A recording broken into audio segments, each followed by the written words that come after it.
fulani jana nimeipata kwa social media. Ndio.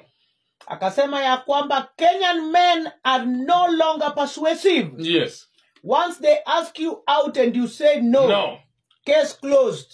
Of course. Sasa hata kubembeleza. Wewe nimekuambia nakutaka uniambie sikutaki. Wewe nimekuambia jamani mimi nakupenda nikikuangalia unanijazz, unatekenya mwili wangu, unatekenya roho yangu. Nikishakwambia hayo yote unaniambia eti not me. No. Ukishasema no, I give up. Mwanamke ni kubembelezwa. Mwanamke ni kubembelezwa. That is why unamtongosa. Wakati unapotaka mwanamke, lazima wewe ni kuwe persuasive. Uendelee tu. Utumia akisema no, unaendelea tu. Unaendelea. Unatumia marafiki zake, unatumia mpaka dada yako, unamwambia please, ambia sister yako mimi nampenda. Unaenda kwa rafiki yake unamwambia I really really love your friend. Hao wote ataenda akiwaambia simtaki.